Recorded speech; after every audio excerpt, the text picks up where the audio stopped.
welcome back to my channel. My name is Christina, and today I am here to talk to you about all of the medieval books that I plan to read. I'm really excited about this one because I love medieval fiction. I don't hear a lot of people talk about it. And it's something I'm really passionate about, but I feel like if I, want to strike up a conversation at a party, medieval fiction is not a thing that's going to get a lot of people interested necessarily. But I know that I can find people out there through this, through YouTube who likes the same thing as me, and I'm really excited to talk about it.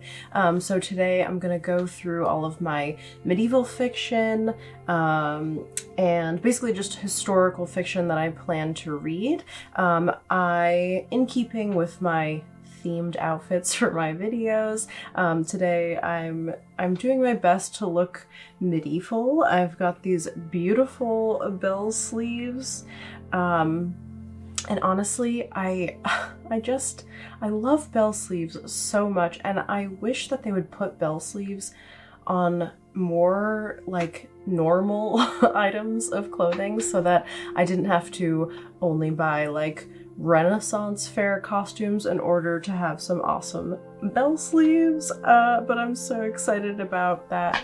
And also I would like to point out that I would definitely be wearing a wimple, one of those like weird cotton veils that they wore, if I actually lived back in those days. But the crown is way more fun, so it's a crown. Yeah, so let's get right into it. Before we get started, I just wanted to give a special shout out to Amy. She is a subscriber who has left a couple comments talking about how excited she is for the medieval video. So here it is. I'm glad you're here, and I'm glad that there, is at least one other person who's super excited about the medieval stuff. Thank you so much for leaving your awesome comments. I really appreciated it. And so here it is. Here's the video. So let's start. I'm gonna start with a very obvious one for me. I've got a couple different sort of categories of medieval fiction that I will talk about. This first category is just sort of my generalized category. This first one is A Column of Fire by Ken Follett.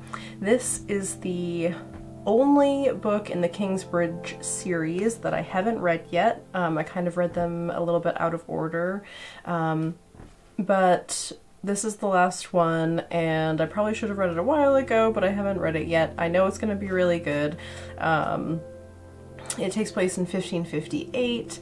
I'm pretty sure it has something to do with like the French, like it's always based in England, because that's where Kingsbridge is, but I think this has something to do with a war with the French, and it's like war sort of based. I don't know that there is a specific bridge or church that they're building in this one, but I'm sure there's something similar.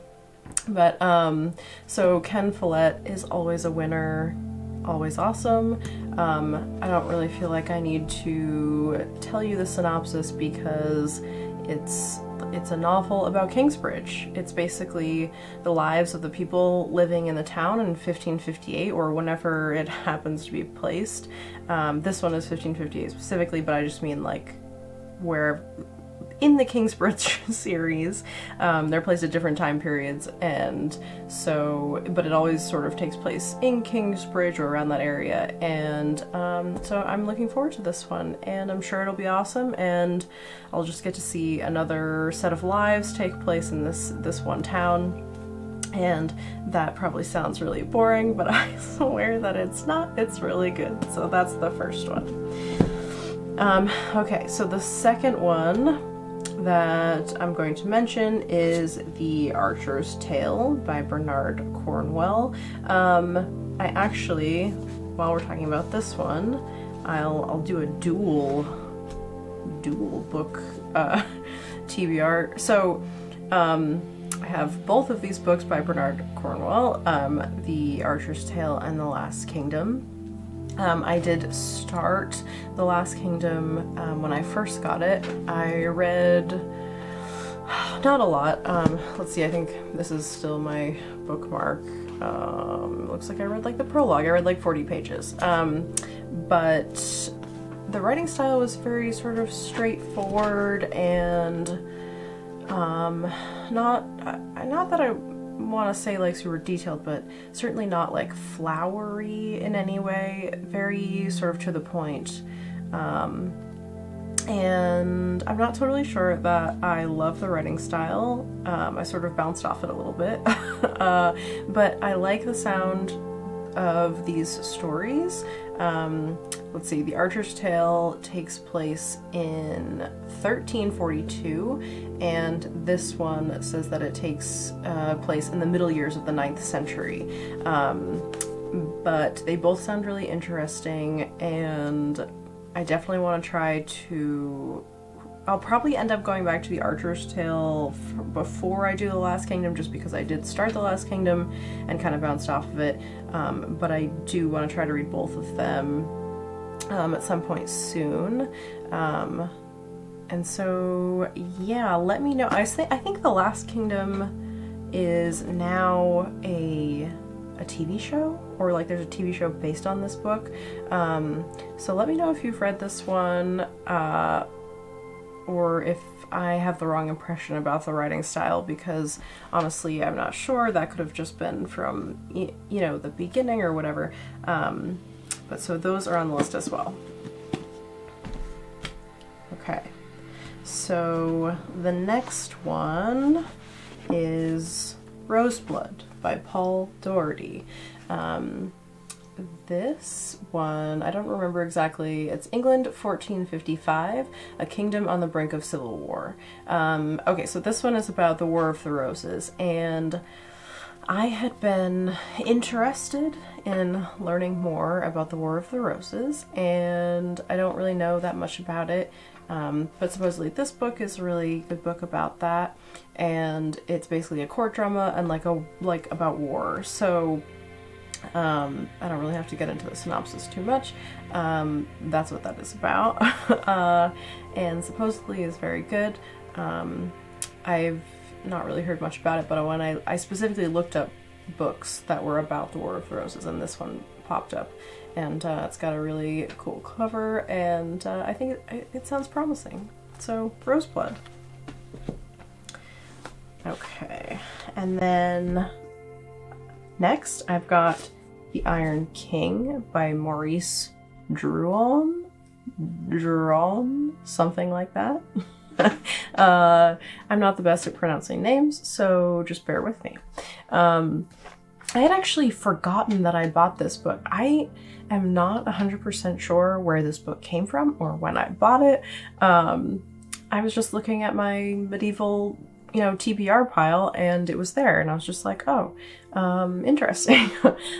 So this synopsis is: the Iron King, Philip the Fair, is as cold and silent, as handsome and unblinking as a statue. He governs his realm with an iron hand, but he cannot rule his own family. His sons are weak and their wives adulterous, while his red-blooded daughter Isabella is unhappily married to an English king who prefers the company of men. A web of scandal, murder, and intrigue is weaving itself around the Iron King, but his downfall will come from an unexpected quarter.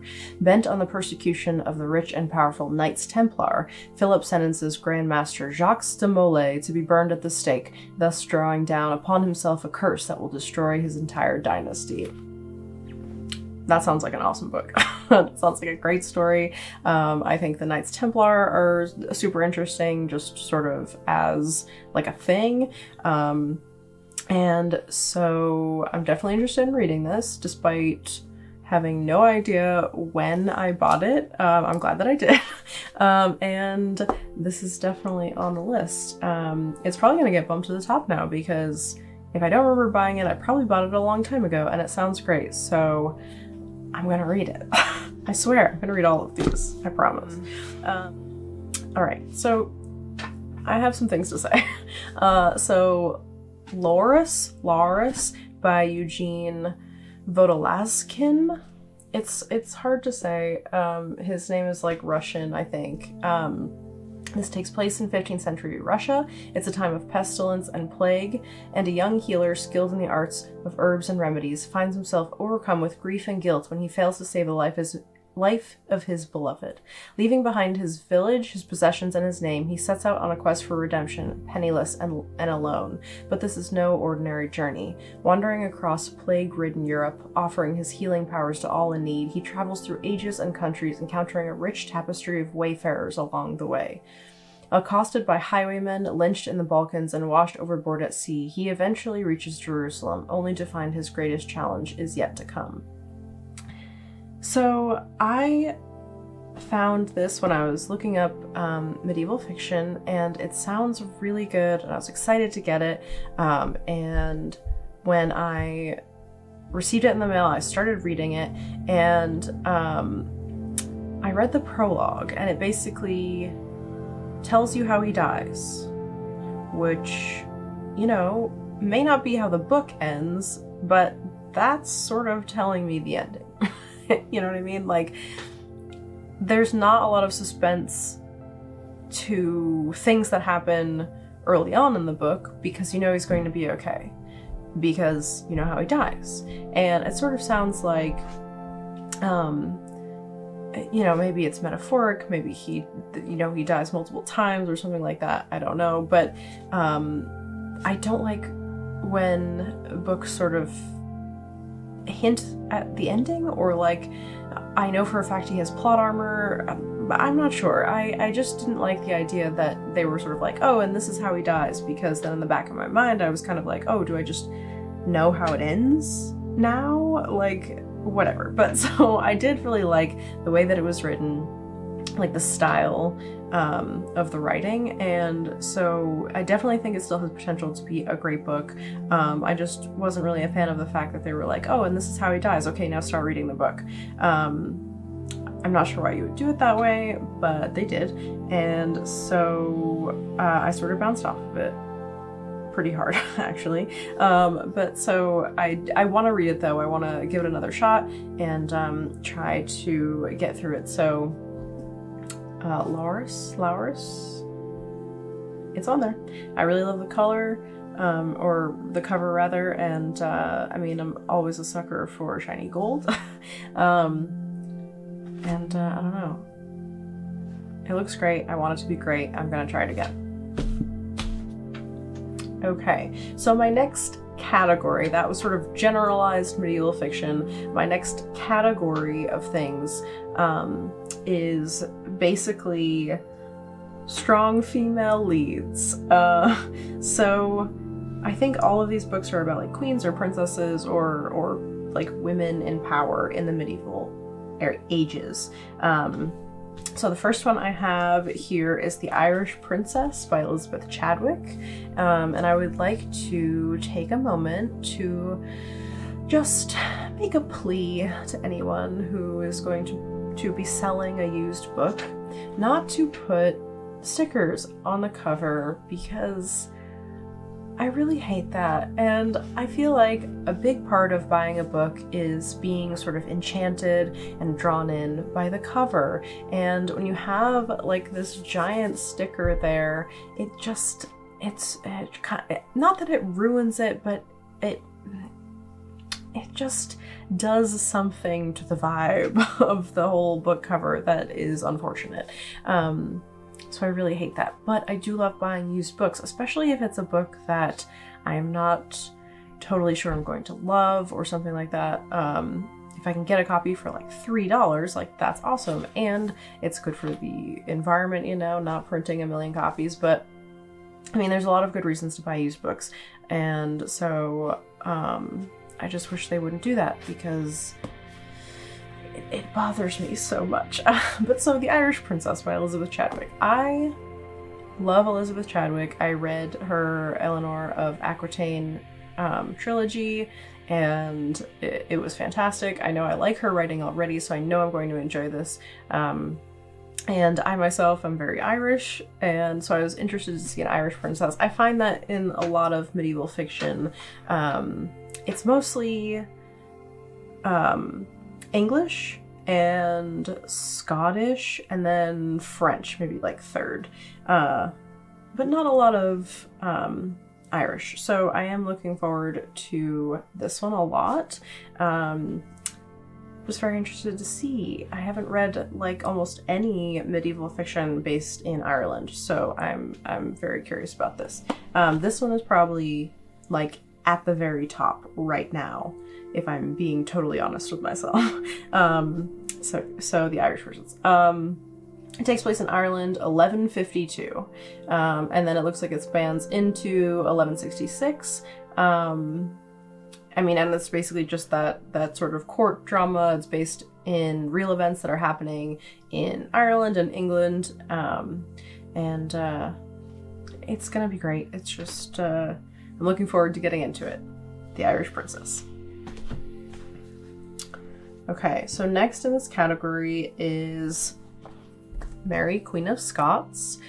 This is now, or it came out as a movie a while ago, and I remember seeing the trailer for the movie and being like, oh man, that looks like a really cool movie. I want to see that. I still haven't seen it.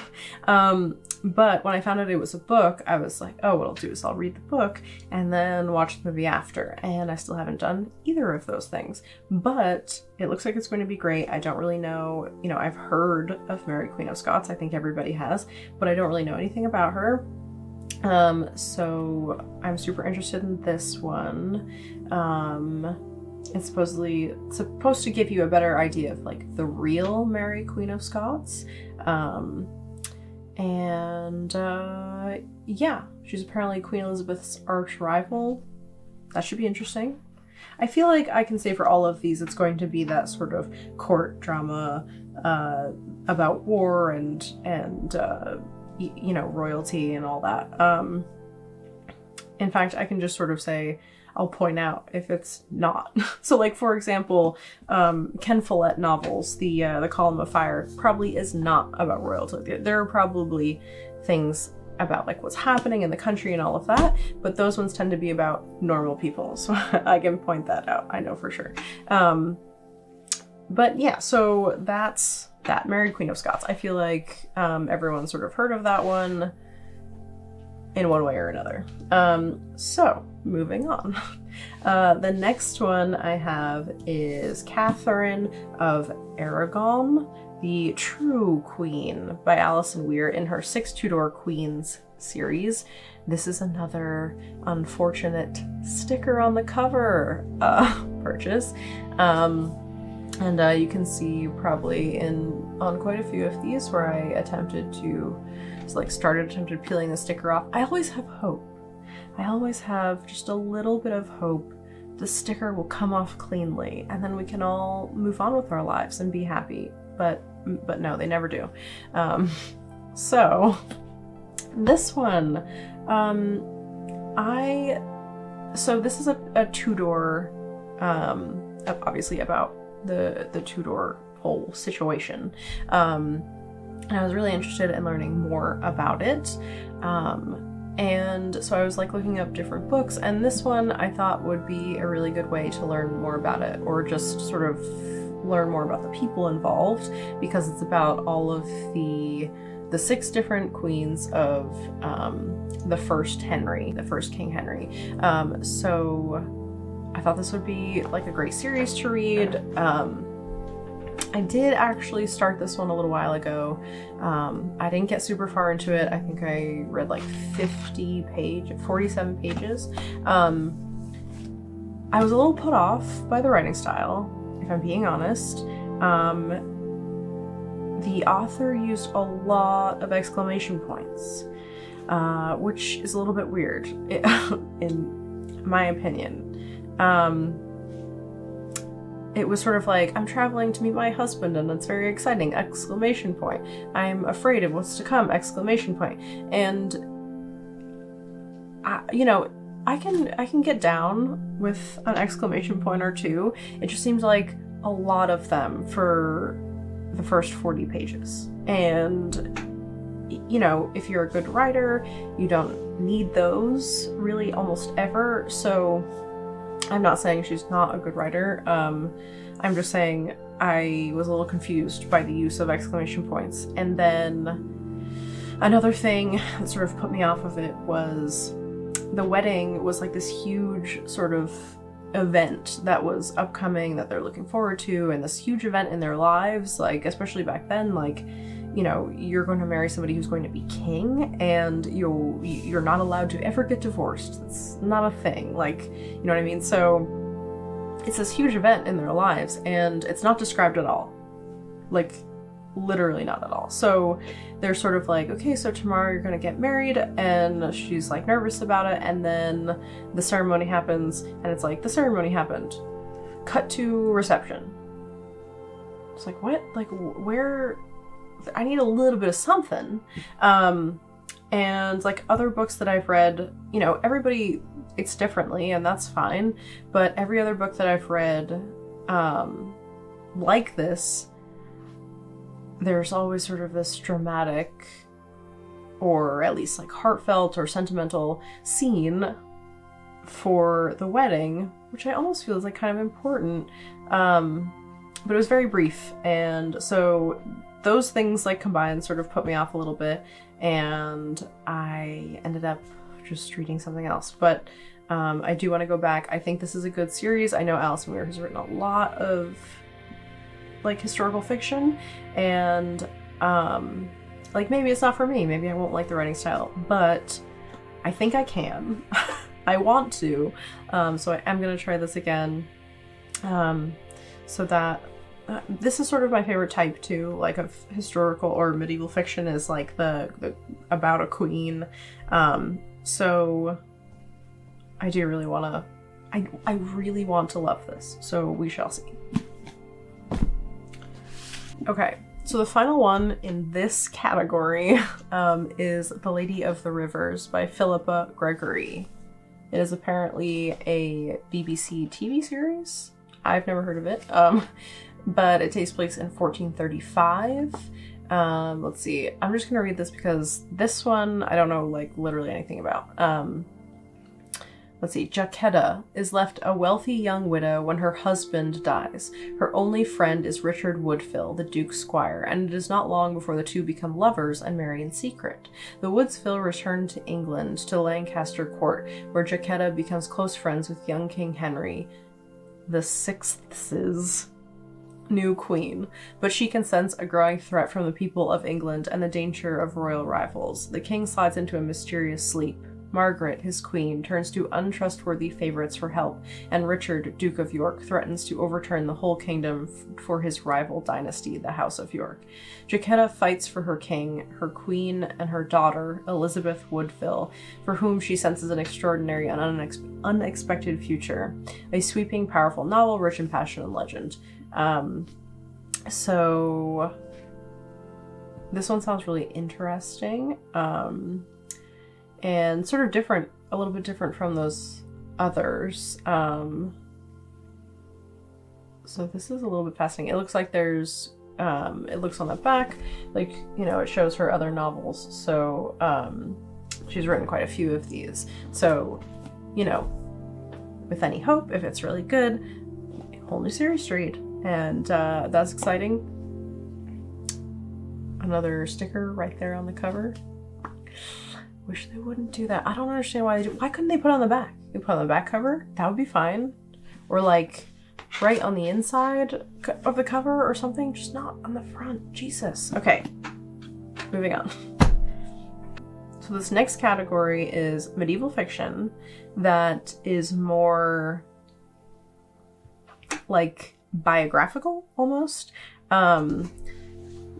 Yeah, so like instead of being more based around fiction, it's more based around the real events. And instead of written as like sort of this fantastical story from inside their mind, it's like, this is the facts of like the things that happened. Which, to be honest, not usually what I read. I like there to be a little bit of, you know, fiction in there.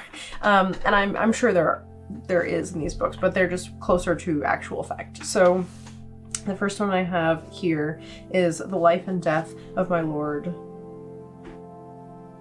Gilderay, I think he's French, so you don't pronounce the S's.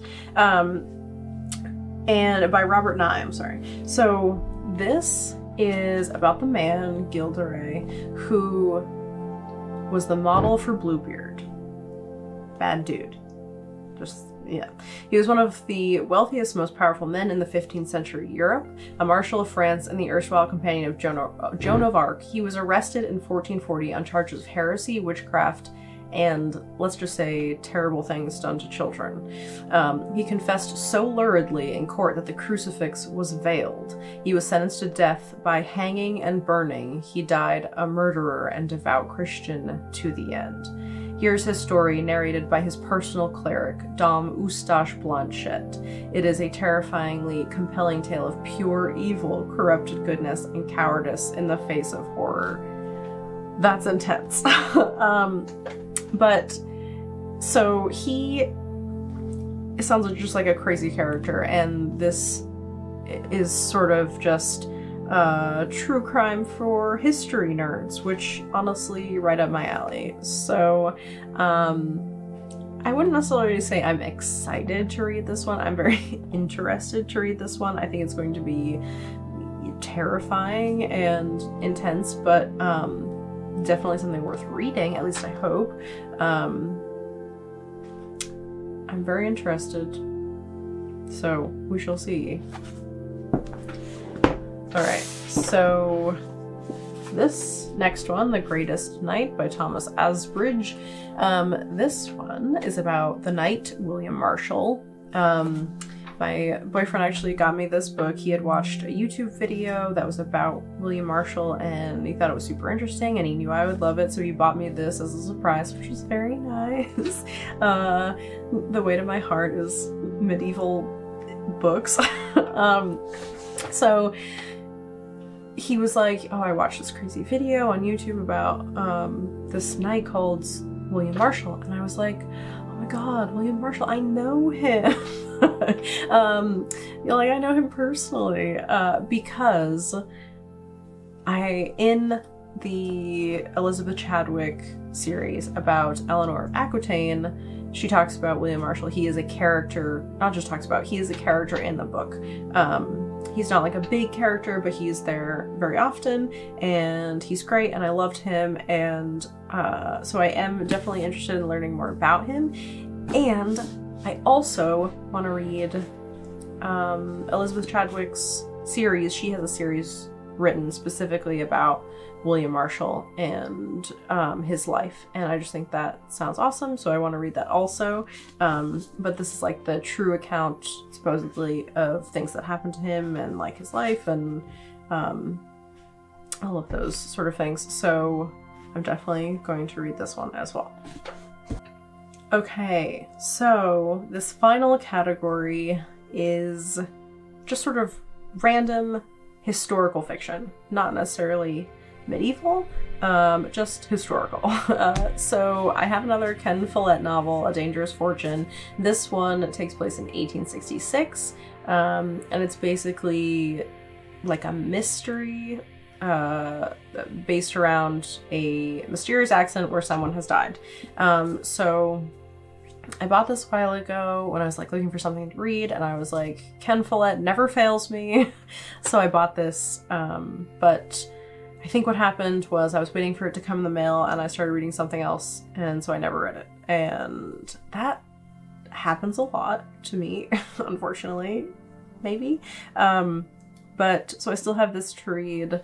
I think this will be a little bit well, I say it's a quick read, but Ken Follett is always like very detailed, sort of like dense writing, so I take that back immediately.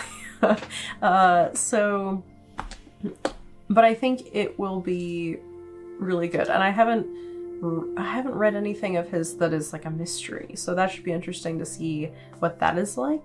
But you know, it's Ken Follett, it'll be great. What can you say?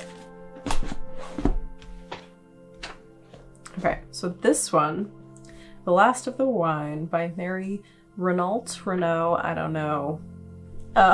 So however you say it, The Last of the Wine. This is, she writes a lot of historical and mythical ancient Greek novels.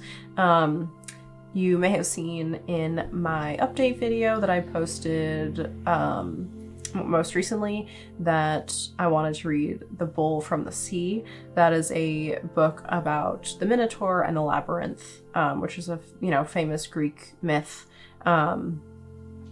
And this is, instead of Greek myth, this is more like historical. But she's written a lot of those, and I really like the style of her writing.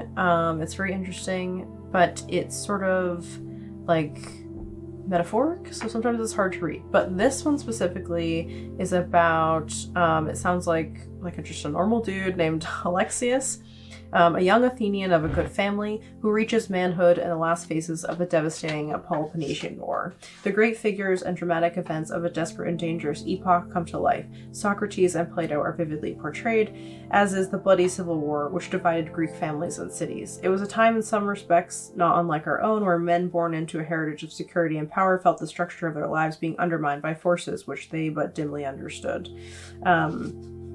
So I think it sounds really interesting. I love things that are like ancient Greek as well.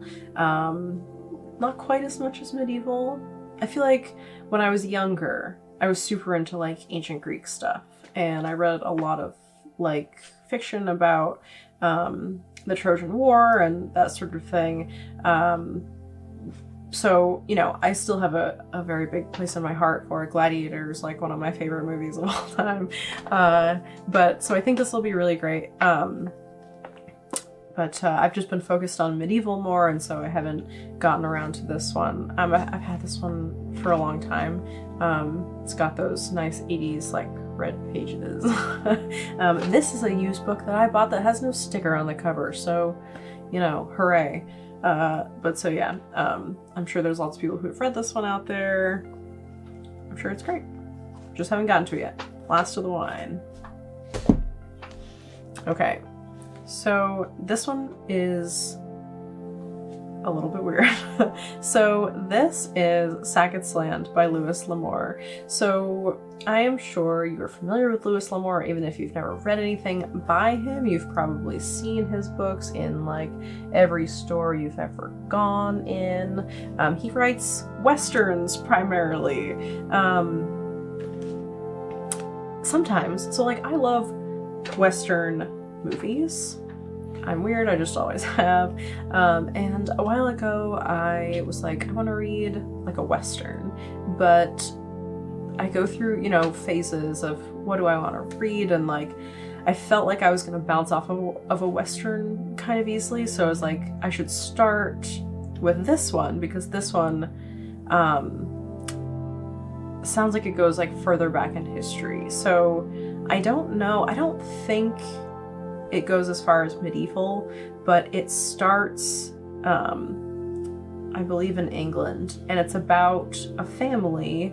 It sounds like maybe 1700s, that come over to America, and this whole series is following the same family like throughout time. So I thought a good way to start with this sort of thing would be to start here and then eventually reach like the Western like era. And so I haven't read it yet, but I think it'll be good. Yeah, let me know if you've read this one. I doubt you have, because it's for like old men. Old men who buy $6 books at Walmart. That's who's reading Lewis L'Amour. Or at least that's like the impression it gives. And also me, apparently. So this is on my list, and I should actually read it soon because it's a pretty short book, and then I'll finally come to terms with the fact that I love Western novels, and then my channel will totally change. No, it won't. I doubt that. But yeah, so the Sackett's Land. Okay, so I believe this is the last book, and I don't even know if it's actually considered historical fiction. But it's The Count of Monte Cristo by Alexandre Dumas. I didn't know how to categorize this because I don't think it's like specifically a historical novel. I think it was just written a while ago, but I'm gonna categorize it because that way, because I want to read it. I've never read any Alexandre Dumas. I also bought The Three Musketeers, which is a shorter book, but I think I'm going to start with this because this one just sounds better to me.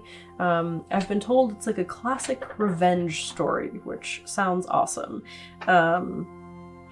And so I'm going to start with this one, and then if I like it, I'll read The Three Musketeers.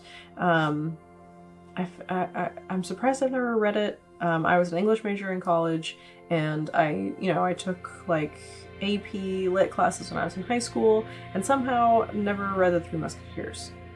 I don't know. I don't even really know what it's about. I know it's about three dudes. That's about it. But this sounds really interesting. This on its own sounds like something I would pick up. So I'll start with this one and see how it goes. Also, just so you know, these versions, the Wordsworth Classics versions on Amazon were like $3 a piece. So I'm not gonna feel too bad for not reading it if I hate this one. But I don't know why. They were brand new. They were like $3. So if you're interested in some Wordsworth classics, check it out, because I thought that was a great deal. But so yeah, so that's my whole medieval list, or rather historical fiction list. And there's a lot to get into, but I'm very excited about all of them. I hope that you are looking forward to hearing about some of these. If you know of any that are really good, please let me know. I'm always looking for new medieval fiction suggestions. And we'll get into it, and I'll let you know how it goes. I'll keep you updated, and soon I will be putting out a video about Christmas books that are unrelated to medieval or fantasy, really, because I've been listening to some Christmas audiobooks, so I'm going to put out a video about that, and then I will be talking about my medieval romance novels. I know I keep mentioning them, but I am excited to talk about them.